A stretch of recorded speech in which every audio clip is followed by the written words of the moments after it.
पंचपना अध्याय। हिमालय के ग्रह से शिव पार्वती की विदाई तथा ब्राह्मणों द्वारा संबोधन। ब्राह्मण जी बोले, इस प्रकार उस ब्राह्मणी ने देवी पार्वती को पातिव्रत्य धर्म की शिक्षा देकर मैना से कहा, अब इनको विदा करो। तब बहुत अच्छा कहकर मैना प्रेम के वशीभूत हो गई। फिर धैर्य धारण कर पार्वती को बोला, विरह से व्याकुल हो उन्हें बारंबार पकड़कर उच्च स्वर से रोने लगी।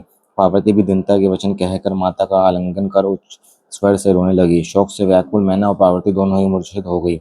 पार्वती के रुदन से देवताओं की पत्नियां मूर्छित हो गई। फिर तो सभी स्त्रियां रोने लगी और अचेत हो गई। औरों की तो बात ही क्या है, विदाई के समय स्वयं योगेश्वर प्रभु भी रोने लगे। उस समय अपने सब पुत्रों और ब्राह्मणों सहित हिमालय वहां आए और पार्वती को गोद में लेकर वहां गति हो बराबर ऐसा शब्द कह मोह से रोने लगे। तब उनको इसी प्रकार अधीर हो रोते देख कर बहुत से ब्राह्मणों सहित उनके परम ज्ञानी पुरोहित ने आकर कृपा पूर्वक अध्यात्म अध्यात्म का उपदेश देना आरंभ किया और बहुत समझाया। पार्वती ने बड़ी भक्ति से माता पिता और गुरु को प्रणाम किया और वह लोकाचार से बारंबार रुदन लगने लगी।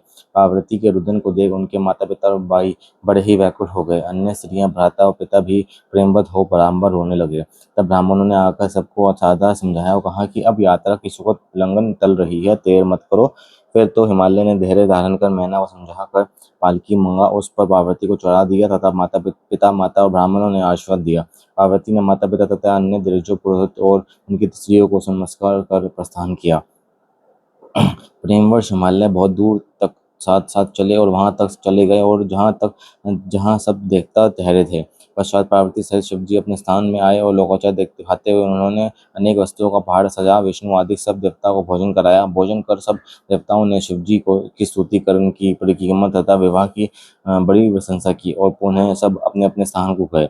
फिर मुझे और विष्णु जी को शिव जी ने स्वयं प्रणाम किया और मैंने आशीर्वाद दिया। तो शंकर के आगे स्थित हो अपने और विष्णु जी ने हाथ जोड़ शिव को प्रणाम कर उनके विवाह की प्रशंसा की तथा अपने स्थान को आए। शिव जी भी कैलाश में स्थित हो पार्वती के साथ विहार करने लगे। समस्त गण आनंदित हो उनका भजन करने लगे। एह तात, इस प्रकार मैंने शिव और पार्वती का विवाह वर्णन किया, जो शोकनाशक, आनंददायक और आयुर्वेदिक है। जो शिवजी में मन लगा कर ये सुने और सुनाएगा वह शिवलोक में प्राप्त होगा। यह आख्यान परम अद्भुत और मंगलकारी है। इससे सब विघ्न शांत होते हैं तथा ये समस्त व्याधियों का नाशक है। इस आख्यान से यश की प्राप्ति होती है और ये स्वर्ग तथा आयु को देने वाला है।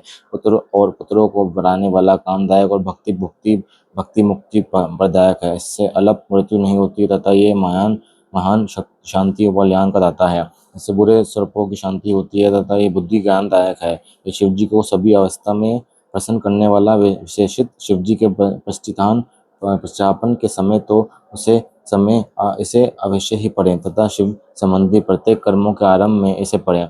इसके पढ़ने से शिवजी प्रसन्न होते हैं, ऐसे संदेह नहीं। जो पावित्र होकर शिव पुराण को पढ़ते हैं उनके सभी कार्य सिद्ध होते हैं। ये सत्य है। अतिशय महर्षि वेदाव्यास श्रृंखला श्री महापुराण की हृदय संहिता में श्री राम लगन पांडित्य विश्ववाद द्वारा प्रत्यय पार्वती खंड का भाषणानुवाद संपूर्ण।